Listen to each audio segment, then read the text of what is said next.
Okay, everybody. Welcome to Book Think number 13, lucky number 13 now.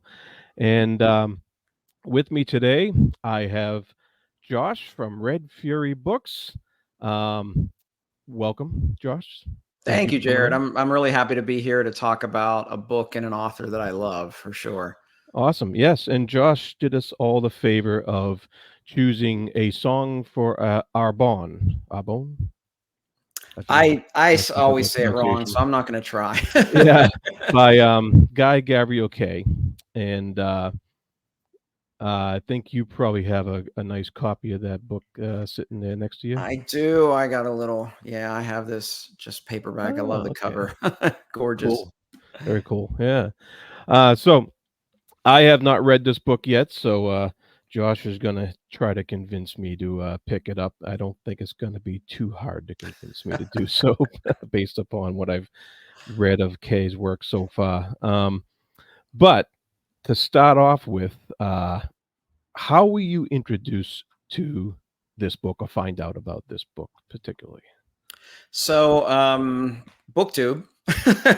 I mean, the best thing about this, besides the just connecting with readers, is just all the recommendations of books that I might not have heard of. And two channels in general that have been kind of the prophets of Guy Gavriel K is the Library Ladder has some outstanding K videos. That's where I first found it. And that's where I took notice the first time because I saw his video and I think it was labeled the best fantasy author of a generation or something like that. I forget what it was Oh, called. yeah. And he started talking about all these, and then he showed books by Martin and Erickson and Hobb and Sanderson and all the moderns. And then he said, and I think the best fantasy author of our time is Guy Gavriel K.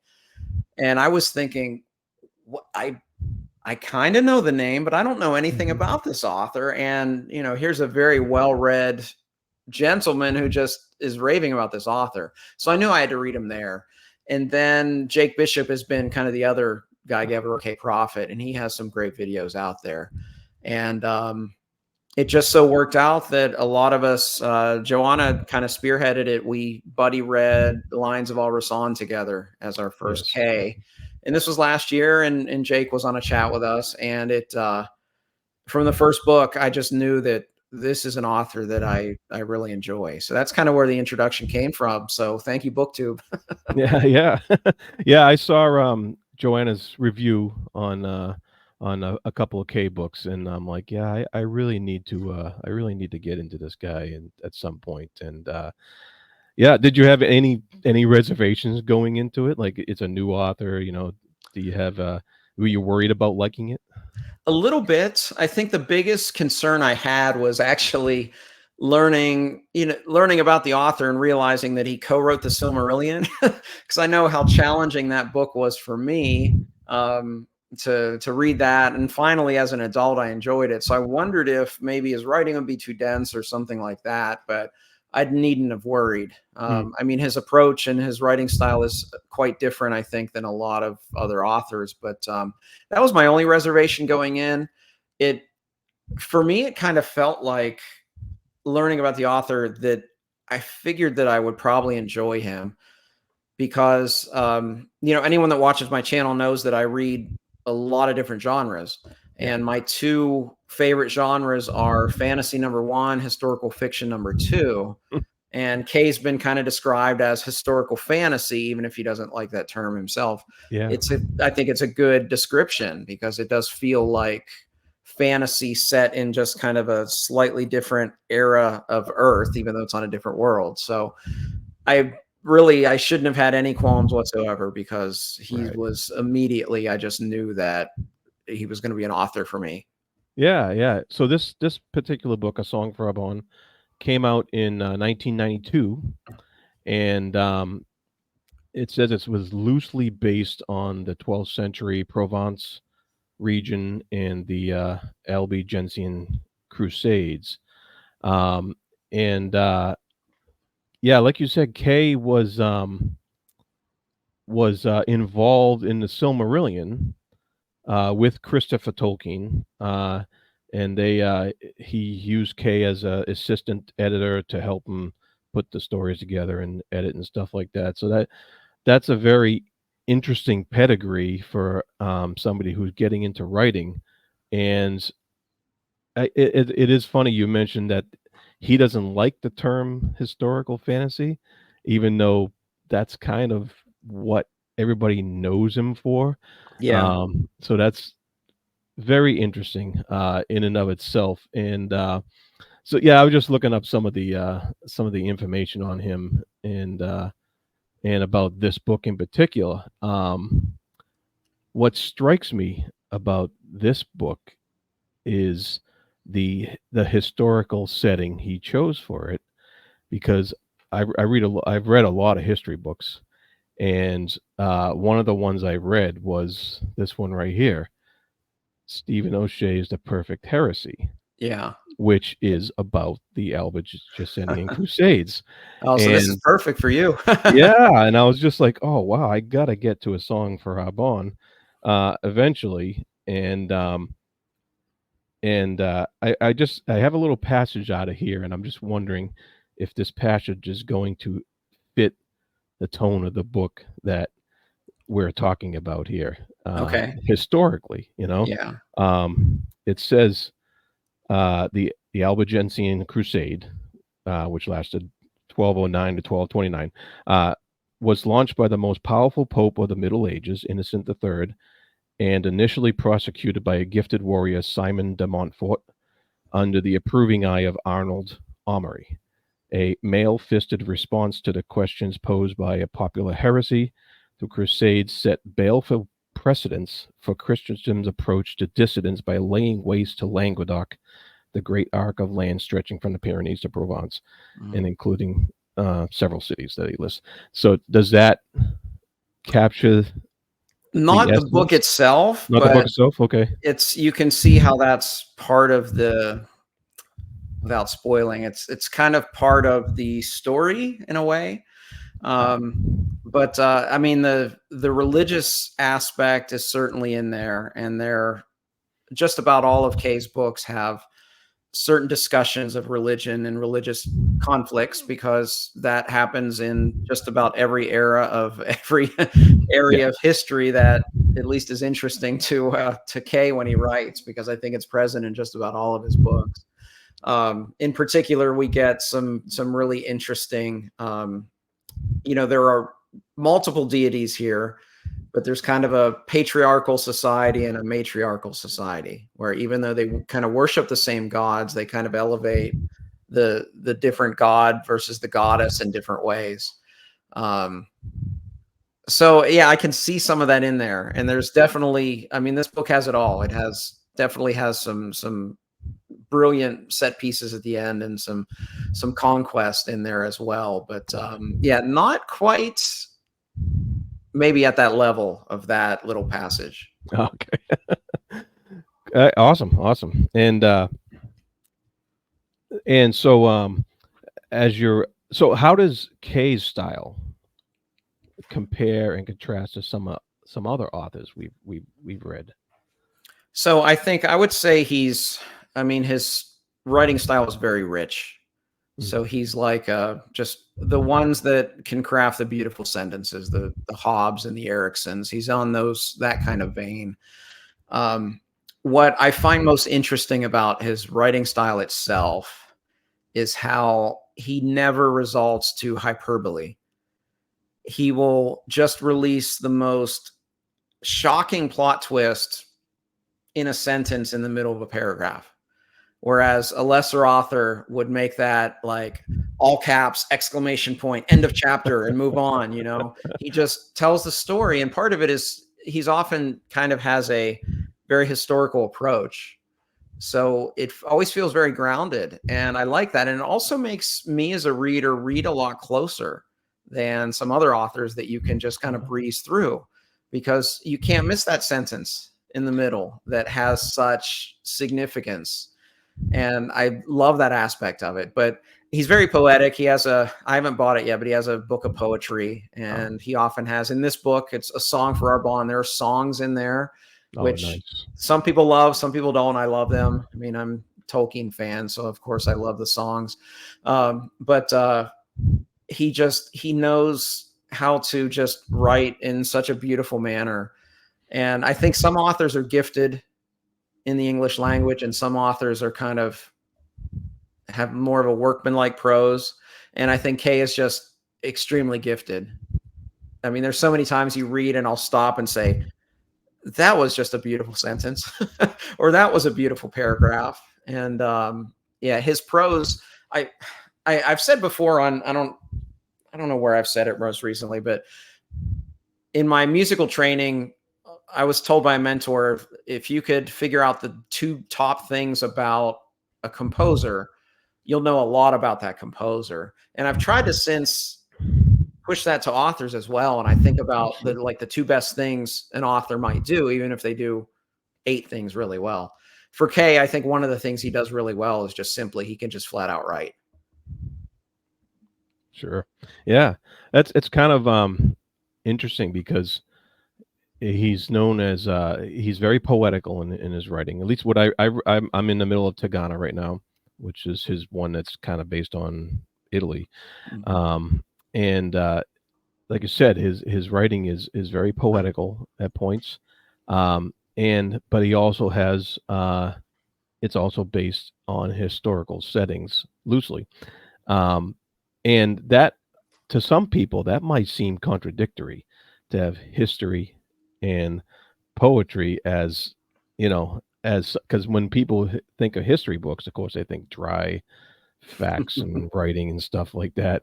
Yeah. And his writing, of course, is the furthest from that you can get. It's Yeah. nothing dry about it. So it's very. I found it very interesting that he can he could make history come alive if he wanted to. Yes. And, yes. No, I agree. I think certain authors have that skill. I was actually reminded of this with a book last month. I read for the first time Fire and Blood by George R.R. Martin, which is written in a very purposely dry historical manner, but because it's Martin, it was so compelling just from beginning to end. And because he's just so gifted with word choice and the language as a whole. And that's what I feel with Kay.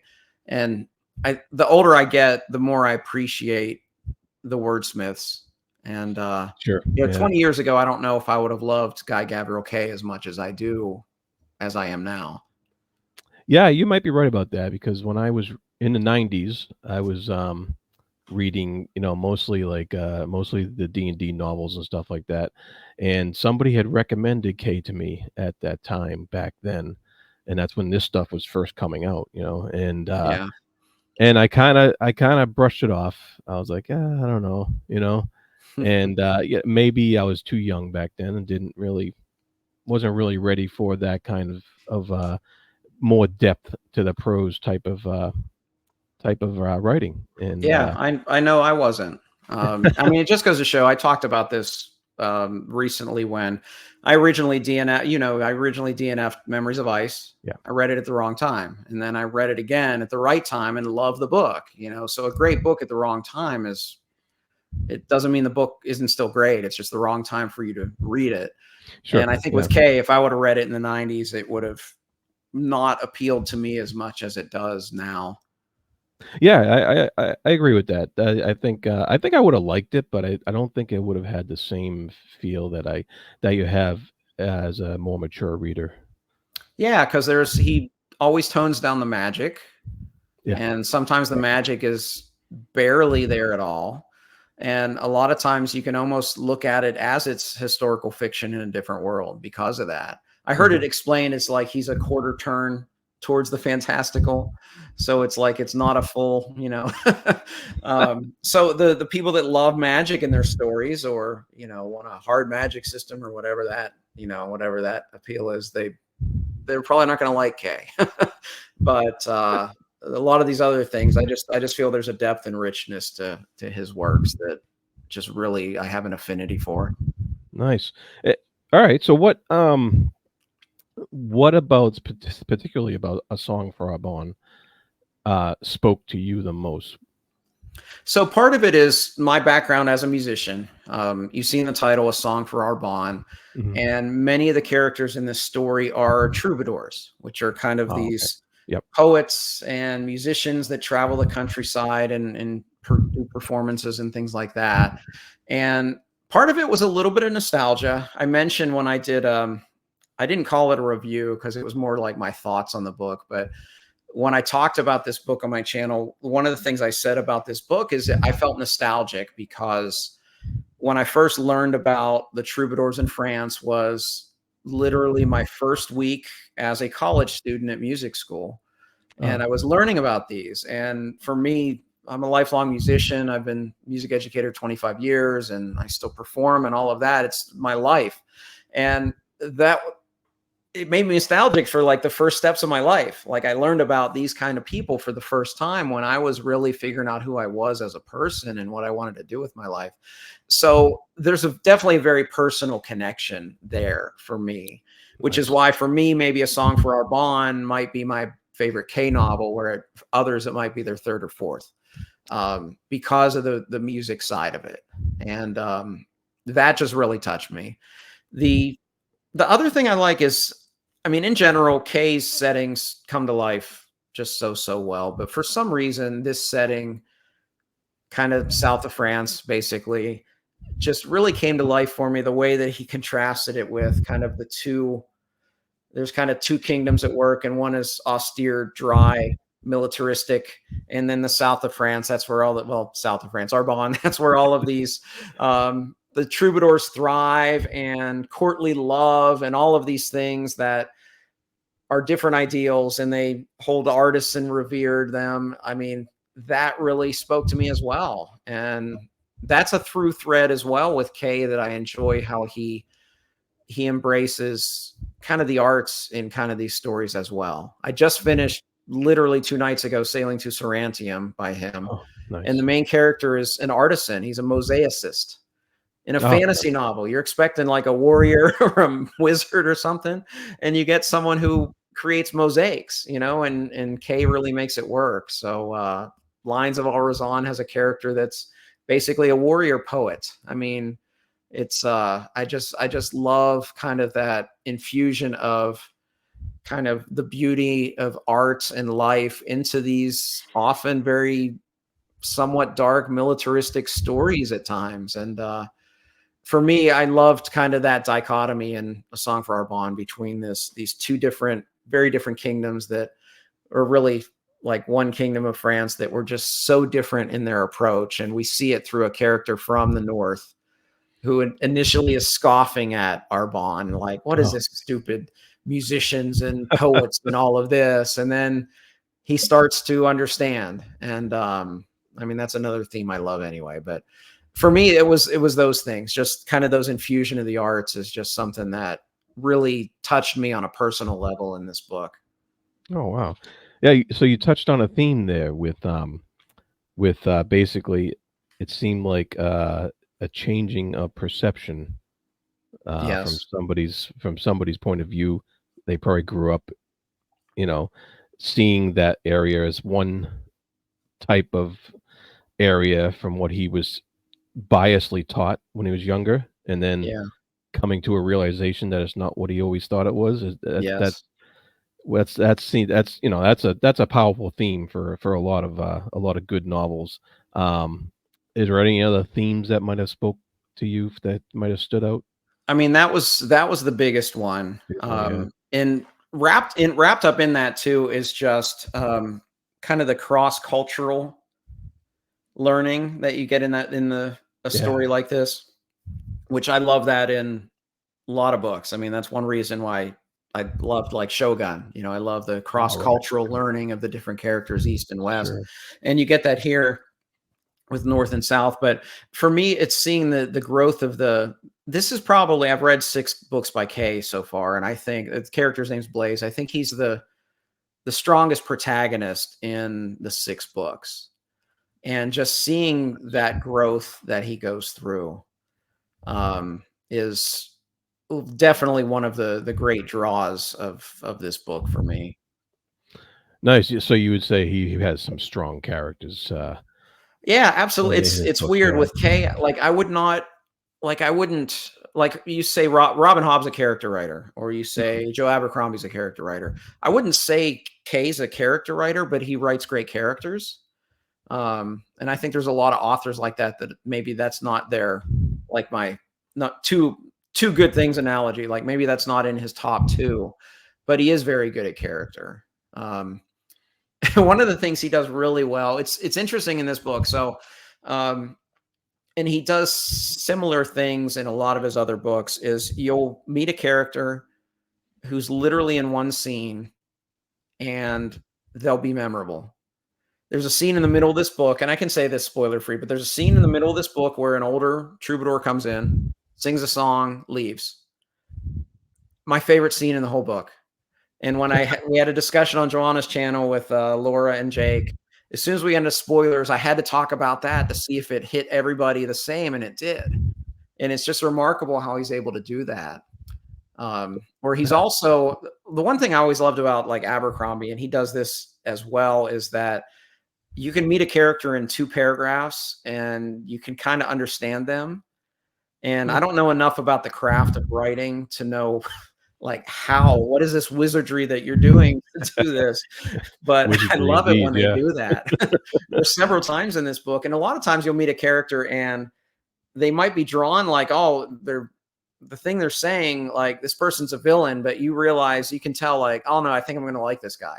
And you realize, oh yeah, I'm going to like this guy. Yeah, wizardry indeed. Yeah. Awesome. All right, so one thing I do here on Book Think is I like to get your opinion on what you think is the best cover. Oh, I got to put the glasses on. Yeah, this has a lot of covers for this book. Must have been reissued several times. Yeah. And I saw the cover you have, but I'm just wondering if I have top left. Wow. I would say either mine or I kind of like second row, third one in. Oh yeah, okay, that's different. I like that. That's a little different one. The second one in though is nice too. Yes. Oh, I think I want them all. Yeah, I was kind of partial to the one in the top far right because it's the French. Oh yeah, version. I like the La Chanson d'Arbonne. Yeah. Gavriel. But I saw you do. I remember you doing this when you talked with Jimmy about Gardens of the Moon at one point.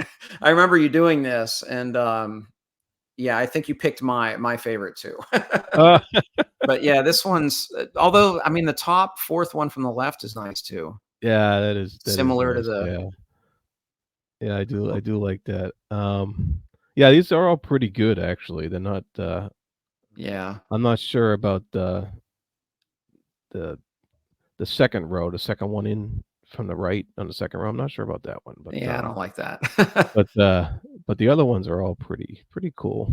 Yeah. And I think cover art's important. I just when I bought the Sarantine Mosaic last month, because I was going to start reading it, I was going to get the hardcover, and the US hardcover cover art is just so appallingly bad. Oh, that I opted for the trade paperbacks because it was just, it was so bad. It was that bad realistic kind of pictures, and it was bad. Jeez, yeah. That's funny. Yeah, yeah, I would I'll have to look into that whenever I decide to buy a copy of this. But very cool stuff though. I like it a lot. And so this has this has all my stuff in it. It has all my it's got some magic. It's got nice deep prose, lyrical writing. It's got historical precedent of some sort. It's got music in it. I love music. And so it's everything in here is like right up my alley. And I am definitely looking forward to getting into more K as I move along here. I think it's you can tell I'm older, so it's a perfect time in my life to begin this journey, I think. And when you with your music background, when you encounter a song in a book, are you putting music to it as you're reading it, or Usually not music, but often rhythm. rhythm? Okay. So thinking of it more like on a, poetic meter kind of standpoint, but not necessarily music. Although I'm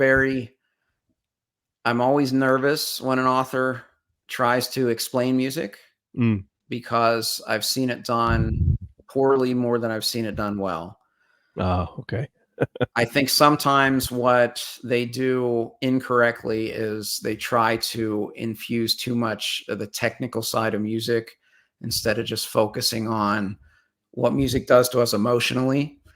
And Kay doesn't make that mistake. Hobb didn't make that mistake either. There's a big scene in Fool's Quest that I was so nervous going into it because I knew what was about to happen. And of course, Hobb wasn't going to let me down. I think sometimes authors, they try to maybe show that they know a little bit of how to make music from a technical standpoint. And if they don't get it 100% right, it takes me out of the story so quickly. But the songs here were just so well done, the craft and the performances as well. And yeah, I think he understands that side of it. And, I just read the book with the artisan and the artist. I think he understands that as well. I don't have the same level of expertise, but it seems like he's able to just kind of encapsulate the arts in a very great manner, using words. So again, if it seems like I'm flowery and glowing about this author, I love this author so much. No, nothing wrong with that. That's awesome. I think you'll find, when you get to, Wars of Light and Shadow, Hmm. that Janie Wirtz has the same appeal to you when it comes to the music, that because she uses music quite a bit in Oh, that awesome. series, and, I think you'll find that same appeal, with that series as well, if you ever get around to those. Yeah, I will. I was going to wait till I finish Malazan, Yeah, which sure. I'm doing my schedule I've sketched in my head is like three Malazan books a year. So, um, I got a little over 2 years and then I can hop into her big Yeah, series. yeah, I'm doing the same thing. I'm waiting until I'm done that until I get into, Realm of the Elderlings. Yeah. That would be my next big one after I'm done with Wars of Light and Shadow, yeah. Yeah.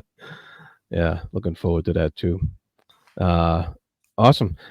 So, uh, other than the obvious stuff that I'm gonna love about this book in particular, um, why should other people read this book in particular? So in addition to kind of those things, there are some other kind of appeals to it. There are a lot of very strong female characters in this book, and Oh, that will appeal to a lot of people. Especially, I actually didn't know it was written in, you said 92? 92, yes, yeah. Yeah, I mean, that's kind of rare for a book written then. I mean, really. A lot of very strong female characters in here. And let's see, what are some other things people like? There's a incredible battle sequence that is just so superbly done. There are several kind of plot turns that, when an author does it well, you realize, oh yeah, that makes sense. And you don't see them coming, of course. There are some very interesting relationships between father and son, and you get some very like brother and brother relationships in here that are interesting. There's some great political intrigue, Oh, good, good. and I mean, it really does have a little bit of everything. The magic is minimal. It's more of kind of clairvoyant type of magic than like, wave the arms and something magical happens. So that's kind of minimal. It's not the most minimal of the 6 books I've read by Kay, but it's probably on the lower side. You're reading Tagana. That's probably the one I've read most that has the most magic of all of them. Okay, yeah. Um, but yeah, I mean, it's just a story that will take you, and it's one of those. There's a prologue that happens, I think 20 or 30 years before the action, and the prologue hooked me right away. And Kay does that. The last book I read by him, same thing. Just prologue, just kind of sucked me into this sequence and these characters. And one of the characters from that prologue you see throughout the entire book, and you see how the actions in that prologue in many ways fundamentally changed who he is as a person. And I always love that. I guess that's another theme we could talk about. I always love that idea how a major event when you're younger can still have just all the repercussions later in life. And Yeah. that character's arc as well. And then the ending, the ending, he just balances his ending so well Oh, with cool. the good. And there's always a little, the best books for me have a little bit of that bittersweet taste at the Sure. end. But he doesn't give you everything. He gives you just enough, and there's always a little bit of open-endedness in his endings that just makes you wonder. And I think most readers like that. Some readers want everything tied up in a little bow, but I don't. I like wondering, because Mm. that makes me think about a book afterwards a lot more, when there's not everything figured out and you wonder, well, what happened with that character afterwards? Or who was this that he alluded to in the epilogue, So, Yeah, yeah. yeah, Well, there's some of the best books that you can read are the ones that make you continue the story in your head, you know? And, 100%. Yes. it sounds like this may be that kind of book right there. Yeah. And Yeah, I that's think that's Kay as a whole. I think he tends to do that. I think the historical approach in general tends to do that, because if you're reading an historical text, they don't always wrap up everything. I mean, they'll wrap up some things, but that life goes on, yeah, and it's not like this is the end of the entire story. So I think good fantasy writers have learned that. I mean, you think about the end of Wheel of Time, you can wonder what happens there, or you can think about even what yep, happens after the Lord of the Rings. Surely some things happen after that. So I yeah, think yeah, most authors know that that's a good thing, not a bad thing. yeah, history doesn't end, Yeah. Yeah. it keeps going. Uh, yeah, that's cool, and, you touched on, the fact that this was written in '92 and has excellent, female representation in its characters and character building, which is, um which is kind of opposite to what was coming out at the time and was very popular. Because at the time, all the D&D, the Dungeons& and Dragons based books that I was reading were geared towards young adult men, Yeah. um, in the 16 to 30 range or whatever, and that and it was very male centric, all those books, and at the time, of course, I was a young man, I didn't care, I was like, yeah, I was just Yeah. reading them, and I loved them, and it was, it was great, but you can see the difference in, the character depth that at least I can see it so far in Tagana, because I think that was written in '94 or something like that, so around the same time, Yeah. and, um I can see the difference in it. I could see the difference back then when I read Donaldson. Donaldson was very good at, characterization and female characterizations as well, and it took me, um but I noticed that when I was reading something as deep as that back then, it took me a lot longer to read it, Yeah. as a young guy, and I wasn't as well read back then as I am now, and, so, it's, your point about the characterization for the time it came out, I think is in a way, wasn't the norm back then that was on the shelves, Yeah. and as much as I loved some of that stuff, you can see the little flaws in it, and, from that point of view. Yeah. I've noticed that, just going back. In the last 10 years or so, I reread a lot of the works that I read back in the late 80s, early 90s. So Terry Brooks and Dragonlance and David Eddings and Raymond E. Feist, read all of those. And yeah, you start to see that as an older person, maybe I'm not the target for those authors, at least in those books anymore. And you also start to see that of most of them, Feist was the only one that I wanted to continue his books, because Yeah. I felt there was just a little bit more there. But even with his books, I mean, the female representation is kind of minimal until Empire trilogy, and Right. then but he had a co-author who, I'm sure helped that along quite a bit. So yeah, it wasn't the norm. I mean, it's remarkable that was written in 92, and I'm glad I didn't read it in 92, because I wouldn't have appreciated it at all. Yeah, it's amazing how our tastes change as we get older, and mainly through experience, you know, Yeah, and yeah, that's what it is, and like you said, it's finding the right time to read something, you know? yeah. Not everything's gonna click with you in the various stages of life, and yeah, so I'm, very much looking forward to a song for Arbonne when I get there. It's great. We're starting to see on BookTube at least more people reading K, Yeah. and it's nice seeing so many people. A lot of people read this one earlier this year, because it was my book of the year last year. Mhm. So I wouldn't shut up about it. From the time I read it to naming it book of the year and beyond, I just keep wanting to talk about this book because it just touched me. Um, but everyone that's been reading it has been loving it.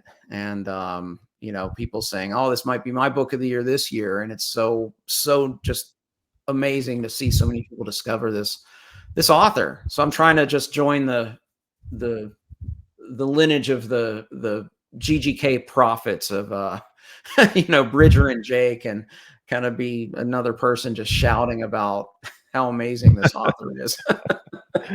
All right. Well, you'll be my prophet, so there you Love go. it.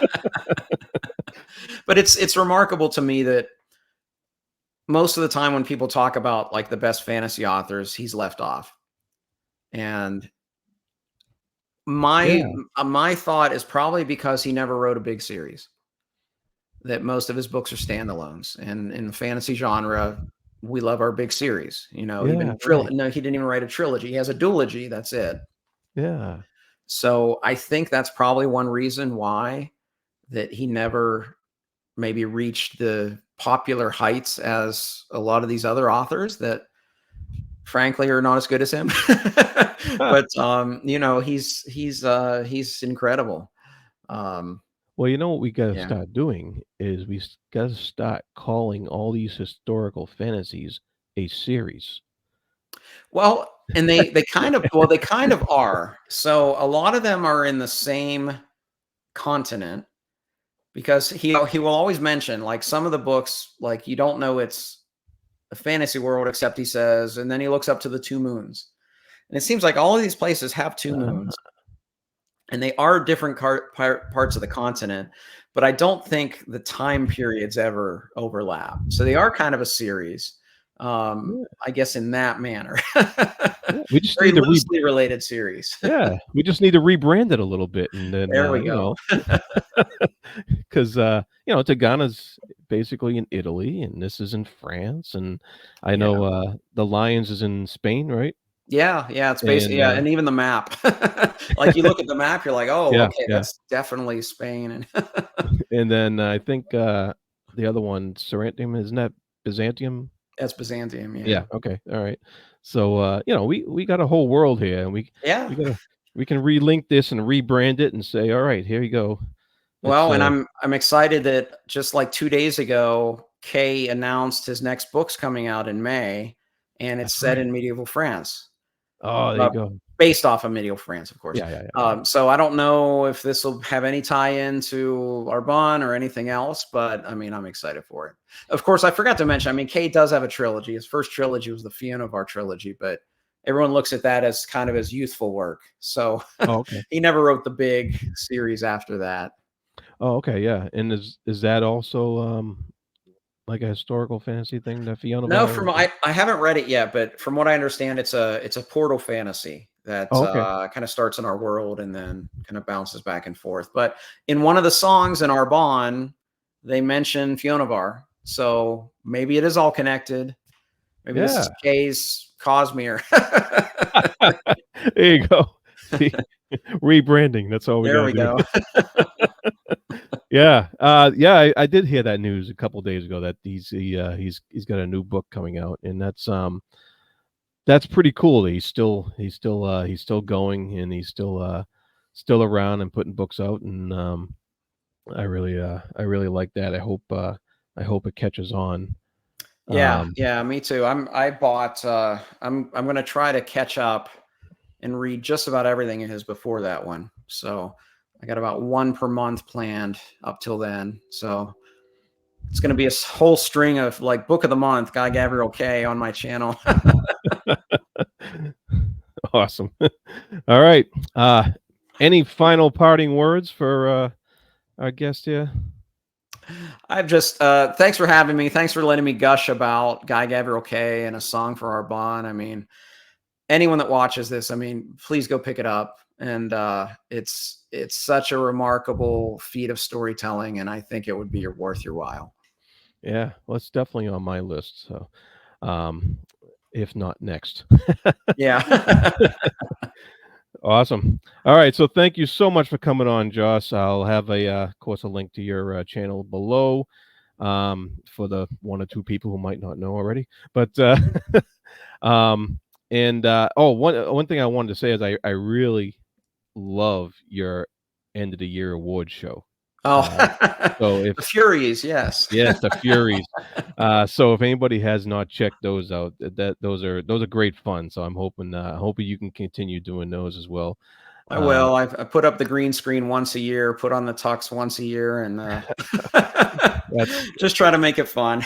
that's outstanding because I know you put a lot of effort into that. So Yeah, that one takes really a lot more really production value on that one. yeah awesome. All right, and for everybody out there, thank you for tuning in. And as I always say, be good to each other. Bye bye.